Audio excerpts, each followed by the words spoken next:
আসসালামু আলাইকুম, সবাই কেমন আছেন? আশা করি সবাই অনেক বেশি ভালো আছেন। সো আমরাও ভালো আছি।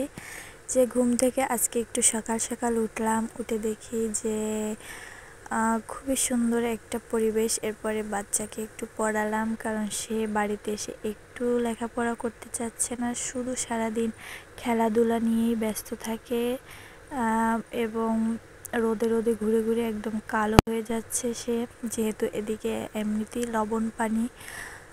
এরপর আমি একটু বাড়ির পিছন সাইডে গেছি, সেখানে ঘুরতে গেলাম, একটু দেখলাম যে কীরকম কি কাজবাজ করছিল ওরা। সো যেহেতু বাইরের কোনো লোক ছিল না, আজকে কাজ বন্ধ ছিল, এজন্য একটু ঘুরে আসলাম। কারণ বাইরের লোক থাকলে তো একদমই ওখানে যাওয়া যায় না, এই জন্য আমি যেতে পারিনি এতদিন।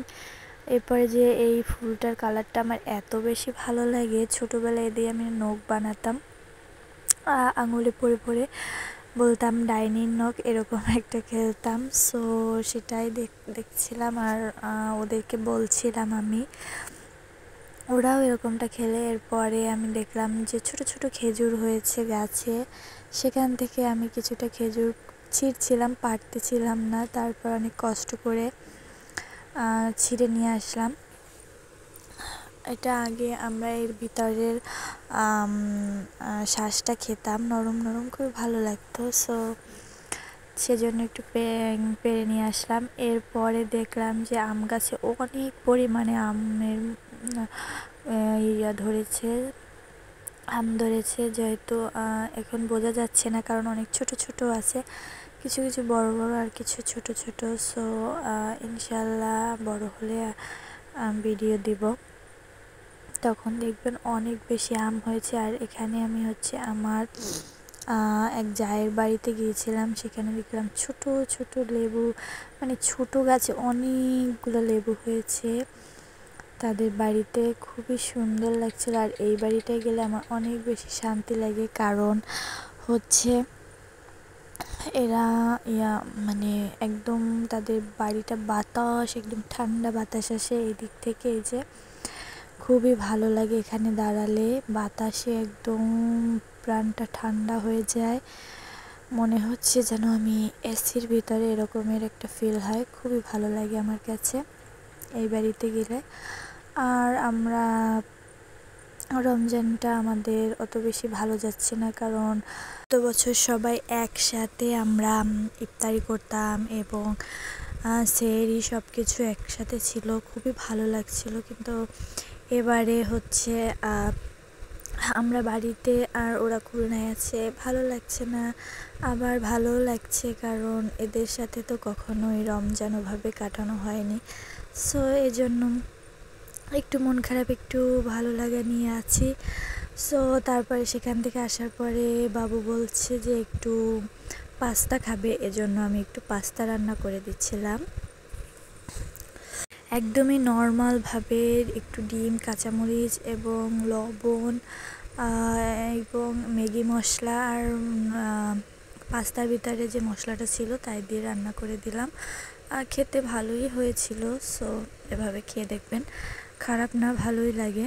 আমার বাবু তারপরে খেলো, খাওয়া দাওয়া হয়ে গেলে আমি একটু ঘুম দিলাম, ঘুমিয়ে সেখান থেকে উঠলাম, উঠে আসরের নামাজ পড়ে আমি ইফতারি রেডি করছিলাম।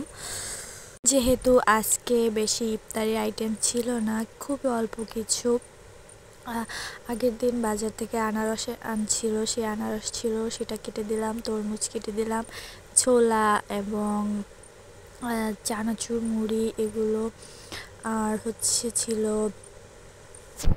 খেজুর এবং ভুসির শরবত, এসবগুলোই ভুসির শরবত, এগুলোই ছিল, ভাজা পোড়া কিছু ছিল না, কারণ সবার অনেক বেশি গ্যাস হয়ে যাচ্ছে ভাজা পোড়া খেয়ে খেয়ে। সো এই জন্য আজকে একদমই নর্মালভাবে ইফতারি করছে সবাই। এরপরে রাতের রান্নার জন্য প্রিপারেশন নিচ্ছিল, এখানে করলা ভাজি করছিল, আমি একটু নাড়িয়ে দিলাম। এরপরে এখানে চিংড়ি মাছ দিয়ে, অনেকটা চিংড়ি মাছ দিয়ে পুঁই শাক রান্না করা হয়েছে, এরপরে পাঙাশ মাছ রান্না করা হবে। এই যে এই আইটেম এবং একটু পাস্তাও রেডি করেছিলাম। সো এটাই ছিল আজকে আমাদের ইফতারিতে। সো আর হচ্ছে রাতের জন্য এই যে ঝাল মাখা করলাম, কারণ নারকেলের ভর্তা খাবে। সো এই তো এটাই আজকে করলাম সারাদিন। এরপরে এই ভিডিওটা ছিল আমি হাঁসের মাংস রান্না করছিলাম। হাঁসের মাংসটা এত বেশি মজা হয়েছিল, আর আমি হাঁসের মাংসটা পুরোটা রান্নায় একটু পানি আমি ব্যবহার করিনি। ওই মাংস থেকে যে পানিটা বের হয়েছে ওটা দিয়েই আমি রান্নাটা করেছি। একদম কষা কষা করে রান্নাটা করেছিলাম, খুবই টেস্টি হয়েছিল খেতে। হাতে মাখানো সব খাবারই অনেক বেশি ভালো লাগে আমার, যে হাতে মাখিয়ে দিলে অন্যরকম একটা টেস্ট হয়। আর যদি মাটির চুলা হয় তাহলে তো কথাই নেই, একদম পুরো ব্লাস্ট হয়ে যায়, স্বাদে স্বাদে একদম মানে অতুলনীয় হয়ে ওঠে। সো আমি মিক্স করার পরে বুঝতে পারলাম যে একটু হলুদ কম হয়ে গেছে। এরপরে আমি আরেকটু হলুদ অ্যাড করি, আর সেখানে একটু শুকনো মরিচ অ্যাড করি, ব্যাস। এরপরে আমি এটাকে ঢেকে ঢেকে রান্না করি সিদ্ধ হওয়া পর্যন্ত।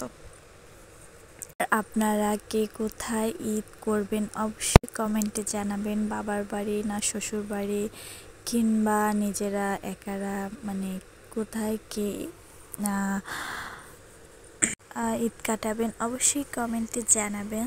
সো আমার ভিডিও আপনাদের কাছে কেমন লাগে অবশ্যই কমেন্টে জানাবেন। ভিডিওটি যদি ভালো লেগে থাকে অবশ্যই like, comment, share and subscribe করবেন। আল্লাহ হাফেজ।